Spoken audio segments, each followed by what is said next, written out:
এই যে এই ক্লোরোপ্লাস্টে কি তৈরি হতে সাহায্য করছে দেখ, গ্লুকোজ না, আর গ্লুকোজ খেতে কি মিষ্টি, সেই জন্য ক্লোরোপ্লাস্টকে বলি আমরা কি দেখ, sugar factory off sale, sugar factory off sell.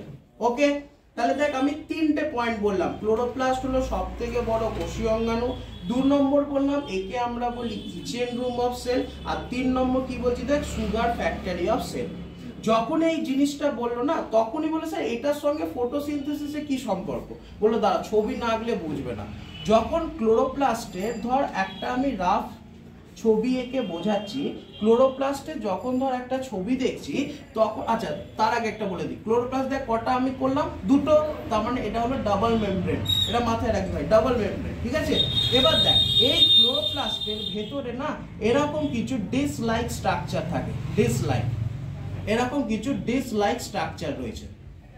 এই এক একটা জিনিসকে, এই এক একটা স্ট্রাকচারকে আমরা বলি থাইলাকয়েড, এই এক একটাকে আমরা বলি থাইলাকয়েড, ঠিক আছে।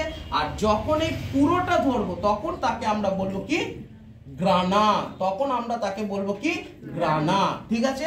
দেখ অ্যাকচুয়ালি এটা সিঙ্গেল মানে সিঙ্গুলার, সেই জন্য বলতে হয় গ্রানাম, কিন্তু যেহেতু আমি রাফ ভাবে বোঝাচ্ছি তো তাই আমি গ্রানাই বললাম, ঠিক আছে।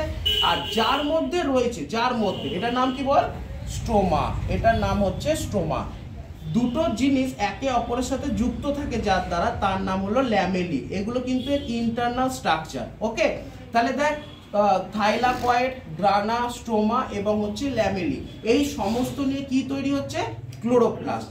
প্রবলেম কোথায় হলো যে স্যার এই যে আপনি ক্লোরোপ্লাস্টের ছবিতে যেগুলো মার্ক করলেন এটার সঙ্গে ফটোসিনথেসিসের কি সম্পর্ক। ছোটবেলায় আমরা পড়েছি সালোক সংশ্লেষের কটি দশা, দুটো, একটা হলো আলোক দশা, একটা অন্ধকার দশা। তো আমাদের পরীক্ষায়